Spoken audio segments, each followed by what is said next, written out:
So Vidit, you played at the Tata Steel Masters and you had a very good performance over there. Can you tell us about your experience? How was it? Well, to sum it up, it was awesome. Uh, I had a lot of expectations before the tournament, and I managed to fulfill some of it. So I'm happy with that. Especially, I like the part where I made a comeback after losing two games. Because in such a tournament, it's very common to see that, okay, you have a good run, but as you're not used to such things, when you lose, you have a downfall. But I'm happy that I was able to control it, and not only control it, but increase my performance after that, because I think the last four games were my best games of the tournament. So when you started playing there, did you feel like you belonged there after a few rounds, or you felt like, wow, I'm in some different planet altogether? Well, the thing is, I like to play in closed events because I feel my style is appropriate for that. Because style, I mean, most of the people have universal style, but I feel there are some things which work for a certain kind of tournament. And my performance in closed tournaments has been always reasonable, if I can be modest. Uh, so I feel that such tournaments suit me, and open tournaments I don't play so well. So I kind of feel that I belong in such tournaments, such round robins, especially when I play stronger opposition. I feel very comfortable when I play against someone who is higher rated than me. First of all, I'm very motivated to play.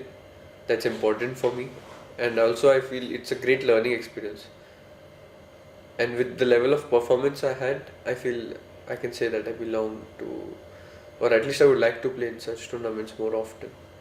Sure. Let me go through the event. We would like to go through the games quickly. Some of the games which were important, we could spend a bit more time at the critical moments, Sure. and those which were, let's say, a little dull, we could go over them just in passing. The Sure. first round, you were a pawn up against Duda, and suddenly you had to struggle a bit in the end game. What happened and what went wrong? He surprised me in the opening with this Vienna. I thought it's like a one game idea, but he kept on playing it throughout the event. Uh, I was really caught off guard, and I didn't remember my analysis. I was a pawn up, but it was not really a healthy pawn. He had so much of compensation and initiative that already I was on the defensive. Already. Yeah, there was one point where I could force a draw, where he played a5. I could take ba6 and knight a6, and I tried to keep the game going, but I think I could take on a6, and it would have been a forcing sequence where eventually the position is queen rook 4 versus 4, which is an easy draw. But I felt a little embarrassed that it's my first classical event and to play a lame draw in the first game. And I also felt that if I keep the game going, there is chances to win. But I misevaluated that. But I'm happy with the way I defended the game. There were some very tough moments, especially when he played bishop d3. It looked like, okay, my position is already crumbling. But then I had to find the cool move, queen d2, and keep the composure. Then I played queen f4.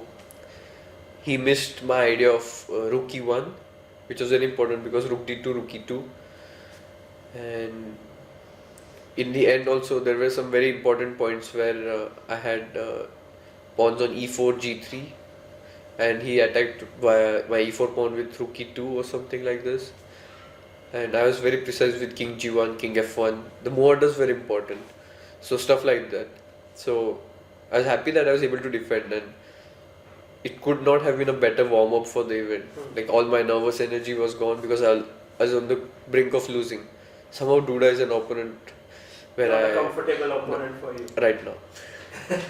But he's also very talented, yeah, young guy. Your impression about him as a player? He had a great event in the World Blitz Championship. On the last day, he played phenomenal, and of course, he's talented. Somehow against him, I used to get good positions, but then he used to find some cheeky resources, and it didn't work out for me. So I have to figure out how to play against him. But yeah, he's of course a very talented player, no doubt about that. In round 2 against Ding Liren, who is one of the best in the world right now, you played a very nice draw, I would say, with the black pieces. It was a very complex game. He played this novelty b3, which Anish later on repeated in the tournament. I was not aware of that. So initially, I would say that, I mean, in the initial part of the tournament, my opening was a bit shaky. Well, I mean, at least I was not that well prepared. And after that, the game was becoming wild when I played Queen a5, d5, then d4, and at some point c4. I was sacrificing my pawn on the c5, and That was very energetic play. well, I was forced to play energetic because my pawns were very weak. And then at some point, computer said like a move like h3, which was very hard to see, was like winning, not winning, very good for white. We both, of course, didn't see it. It was very computeristic move. He played a forcing sequence with queen a3, which I feel is incorrect. He exchanged my queens and then I got better. He missed my cheeky knight dance and I won the pawn on b3. After that, I was slightly better, but in the end, I didn't see how to improve my position. There were some brilliant lines actually. Could you give an example? Yes, at some point I played knight g4, king g1, knight f6, king f2, this repetition. Instead of that, computer suggested a5, a6, some moves like this. But when we were analyzing the game in the press conference, suddenly I spotted an idea, bishop h3. Looks really strange, but the point is bishop h3, then knight e4 check, and I play knight c3. And he takes the knight, but I have two pawns for rook. I have rook and two pawns, and he has knight and bishop. And in an endgame, of course, rook is much stronger. But the lines, the funny line is bishop h3, which is brilliant. Then white plays knight f6, rook d2 check, king e3, rook g2, and it looks like white has nothing here. I'm taking the pawn on h2. My rook is active. I mean, looks everything is fine. Then there's some very brilliant mating ideas. Knight c e8, king f8, knight d6, rook h2. Now I think e5 or rook b1, some move like this, and he's two pawns down, but his knight on d6 and f6 control the entire game, and computer says 0.00. I mean, for a human it would have been very tough, because when I analyzed bishop h3, we both thought, okay, it's nothing, but Jan Smits, who was analyzing, was checking with his mobile phone, and he said that this is 0.00, whereas we didn't understand the position at all. So there were very interesting lines, but as it often happens, it's like in the behind the scenes. It doesn't actually come on chessboard that often. In round 3 against Carlsen, I think it was one of the biggest tests. But I have a feeling that with white pieces, you could, hold against any top player, or you can pose problems. But I think against Magnus, you got some kind of not a great opening position. He plays a lot of stuff, first of all, so I tried to prepare as much as I could, and I had a look at this line, little bit, but I had so many things to check that I didn't spend so much time on it. And while he was playing, he was also taking time, but it turned out after the game, I understood that this was his preparation. So he was trying to trick you by taking time? Or not trying, he tricked me.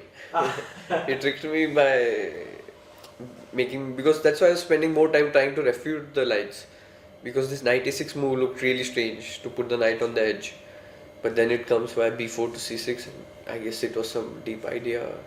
I mean, I didn't spend time, so I don't know at what time computer suggests this or something like this, but suddenly it was not so easy. But I found this move bishop d6, which kind of forces the things. That was the only moment where he thought, like around 20 minutes or so.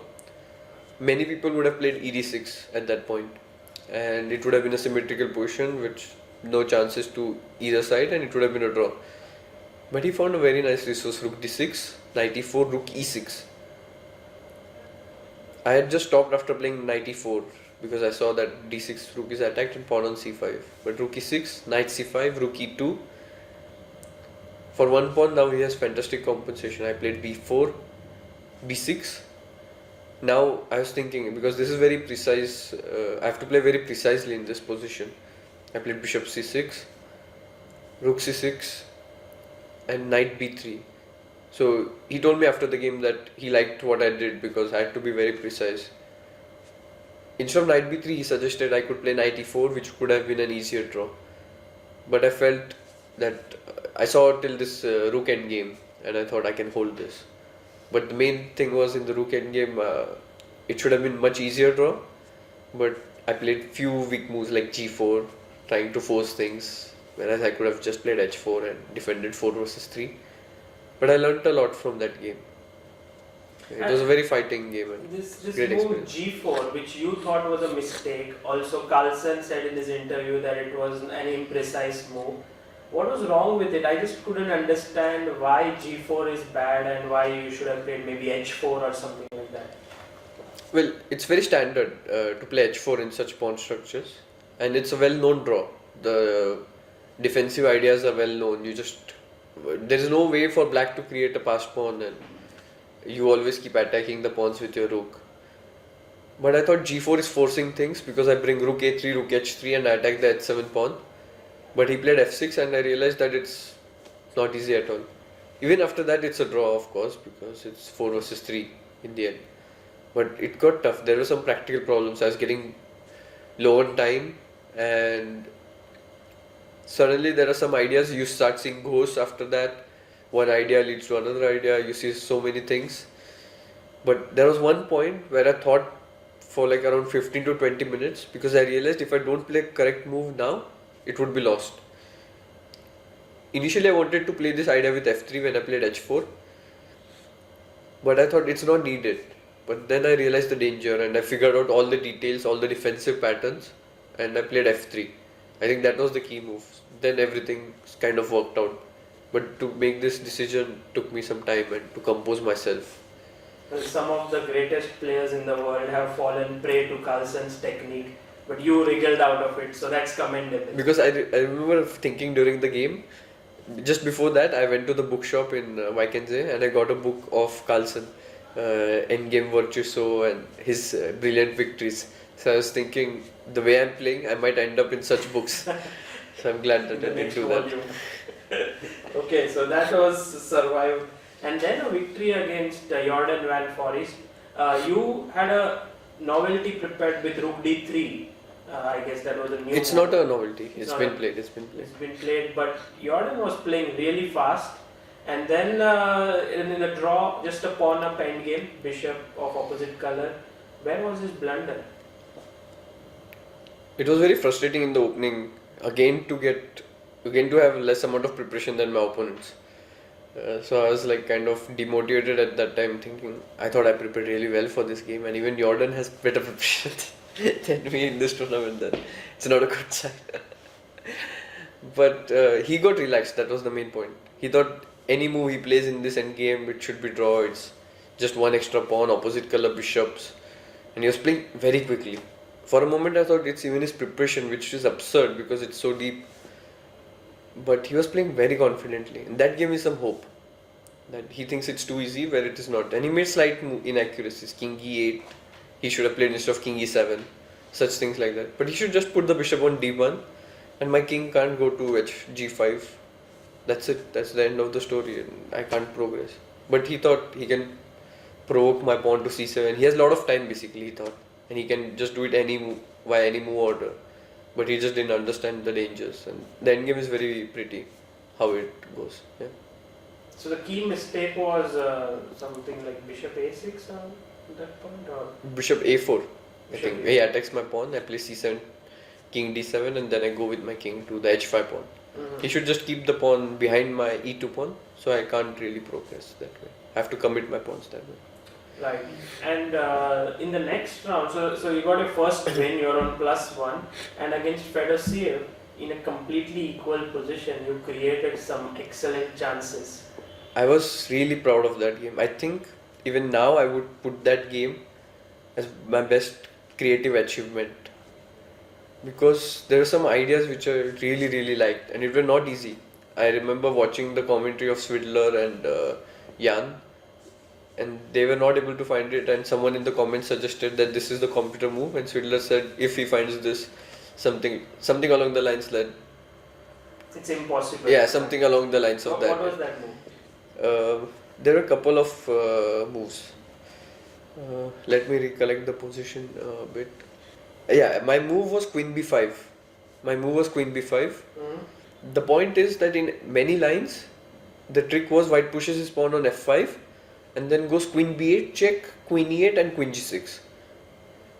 But they were only seeing it in some different way, like queen c7 or something like this, and that's why it's very important to remove your most active piece queen on e2 to b5, which is a very counterintuitive move.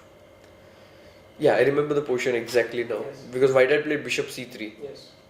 First of all, they thought h4 is a simple draw because you go knight e4, queen queen b8, check. You mean before bishop c3? Bishop c3 h4. But then black has this very nice resource of knight f7 and knight h6. And then I come with the knight to g4, so that doesn't work. Bishop c3. Now the point is bishop f6, gf6, h4. And then hg5 is coming. So I played queen b5. I think Fedosiev also missed this idea along with Swidler. Bishop f6, gf6, h4. Now I go queen b2, hg5, queen e5. Oh. So if he gets a couple of pawns, but the a pawn is unstoppable now. Wow. So gf6 now, then queen g3, king g3, a5. Yeah, a5, and he's not in time to bring his king and stuff like that. Also with queen b5, I stopped queen b8 check, queen e8 and this drawing pattern. So Fedosiev was shocked after queen b5. He had offered me a draw after bishop c3, so I thought a bit and I was considering this, and then I spotted this idea of queen b5 and I realized, okay, black is just better. So this was number one idea. Then I found this move queen c8, attacking the f5 pawn, which he had missed. There was one more move which was just too good, queen f8. Someone in the chat said queen f8 is the top choice, and Swidler and Jan tried to figure it out, why is it a top choice? It doesn't make sense. I mean, it's not very obvious, and he said if he finds it, he's in a very good form or something like this. And I played queen f8 in few minutes, which was very tough move. Slowly I managed to outplay him, but in time pressure I missed the win.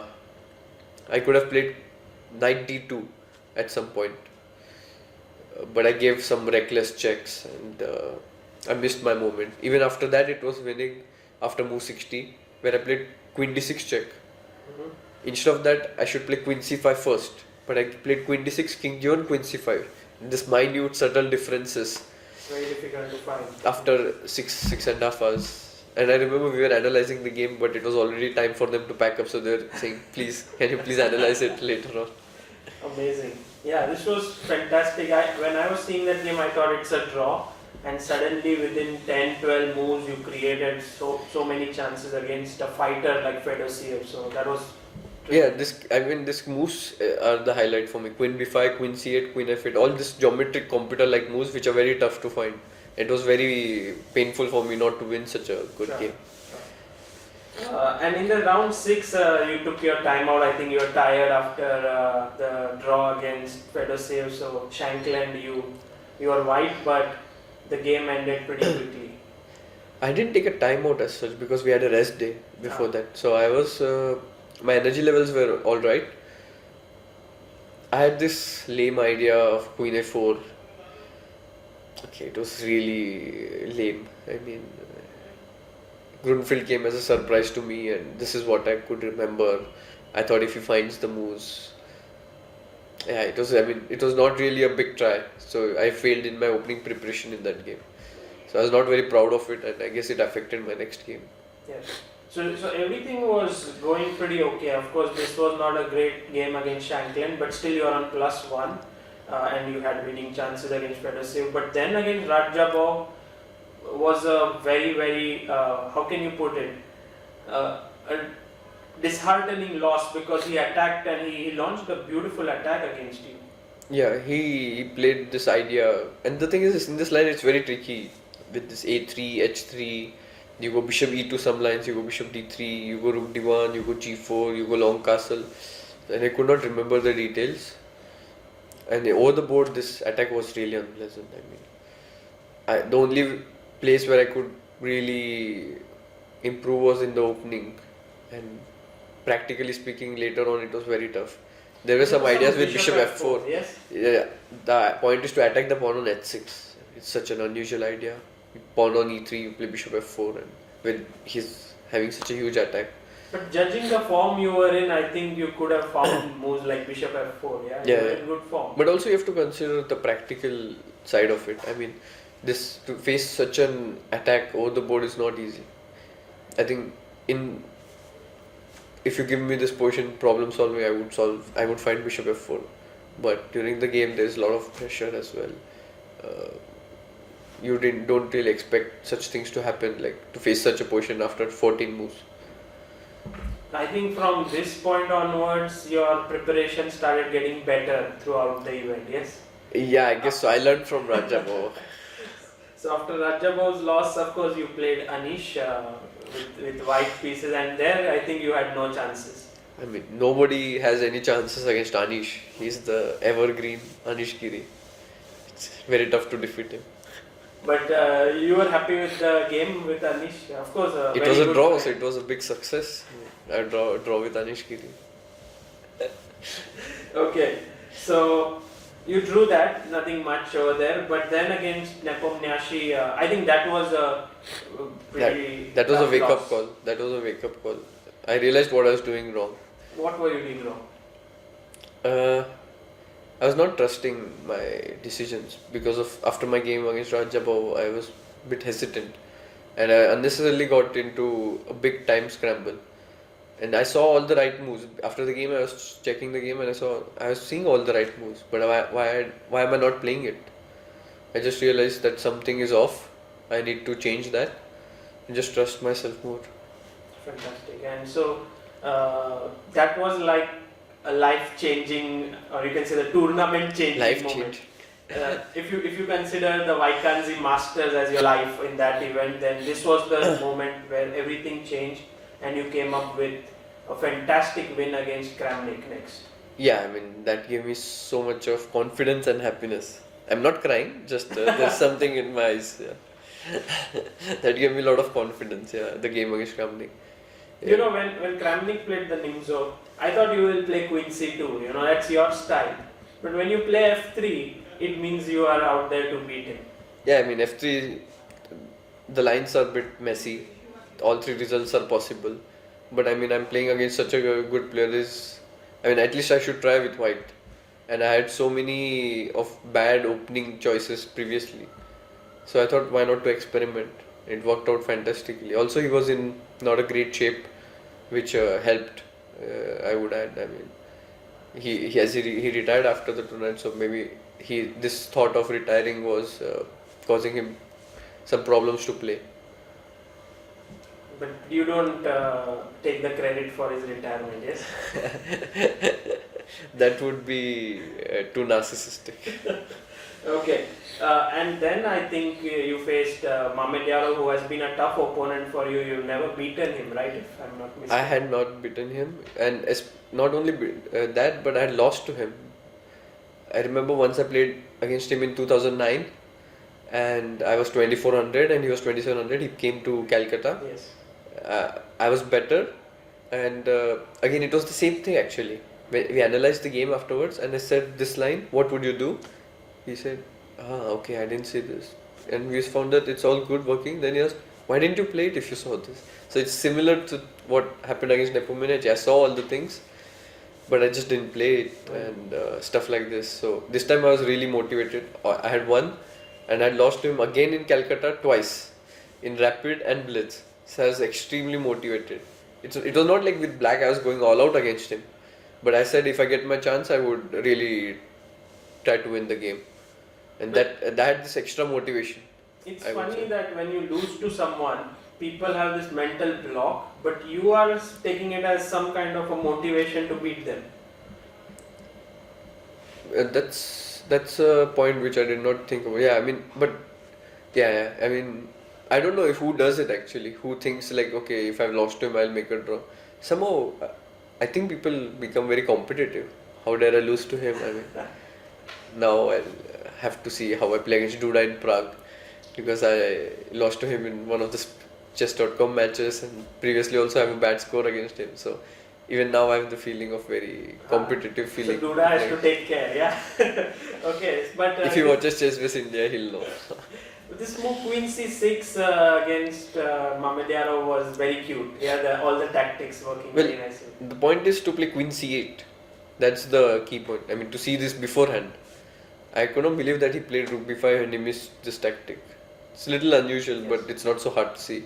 And after that, it was like a free-flowing game, and it was very easy. Right. And Richard Rapport in round 12, he's considered to be a creative guy who likes to play different stuff, and he did that against you playing the Chigorin. But I think you were the more creative player in the game with your King F3, King F1, F3, King. You kind of played beautifully. Yeah, I mean, my confidence was on the peak, so I was taking these decisions instantly, and there are some times when things just go perfectly your way. But I made a mistake, which many people have done in the past, is to not control yourself when you see such a very good looking aesthetic move. And I went for King G2, King H3. Yes. It looks really brilliant to trap the bishop on H4.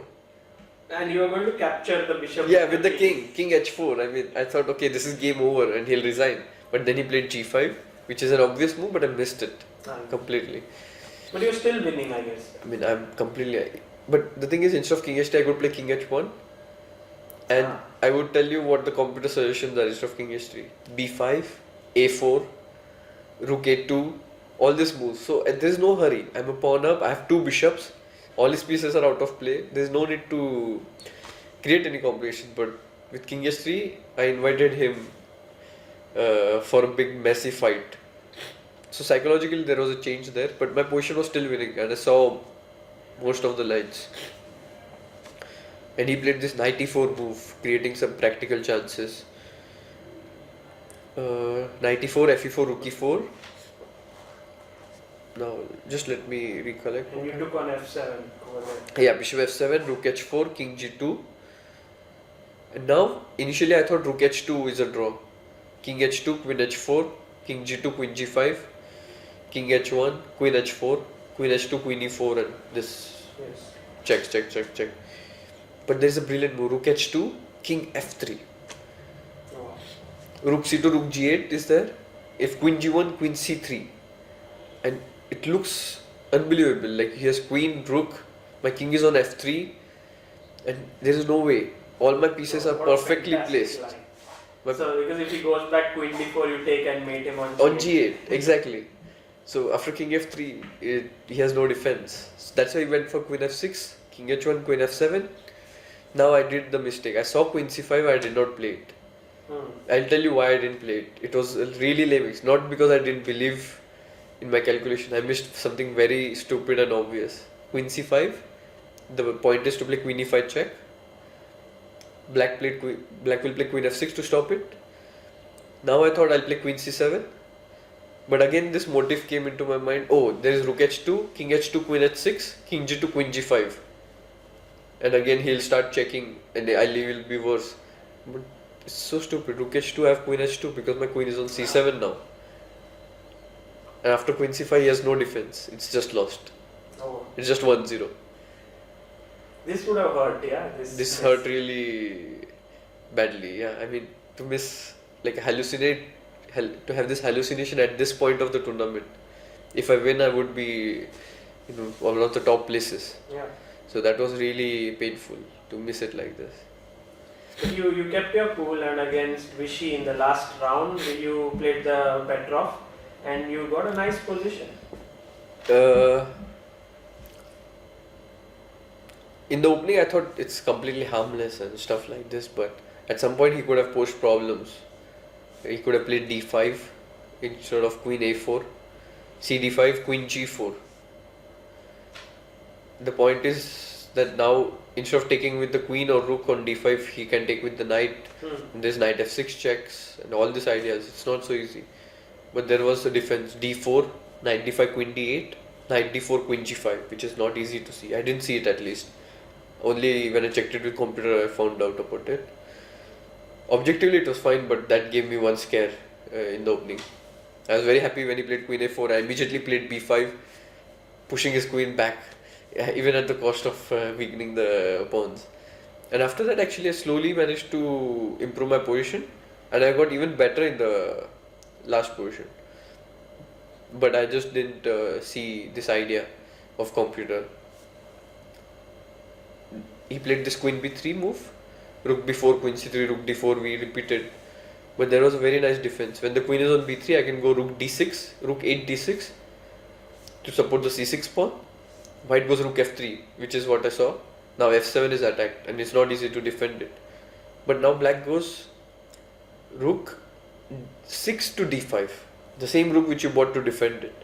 So this is kind of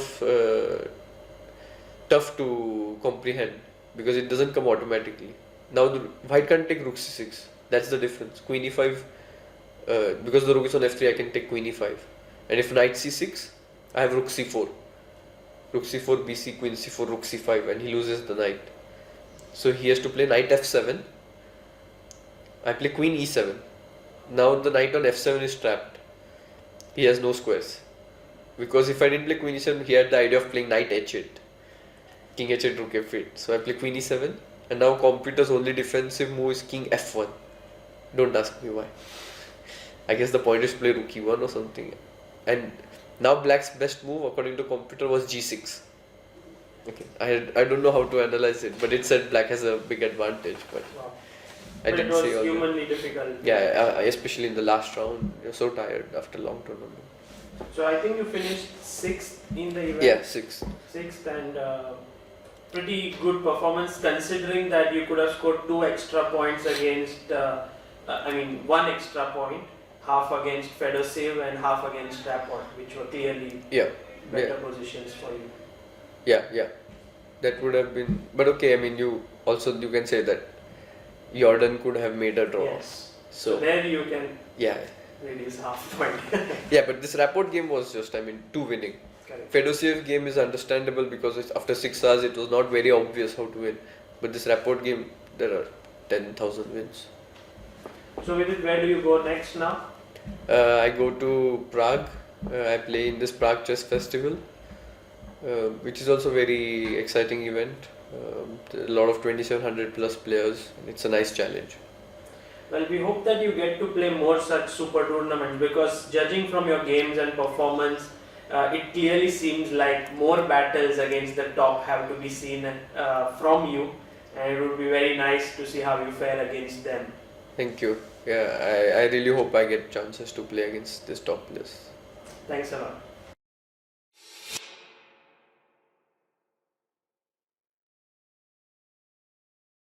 Vidit, you played one of the biggest tournaments of your chess career till date at the Tata Steel Challengers Vaikanze. And in the first round, you played against Duda. Tata Steel Masters. Sorry. again.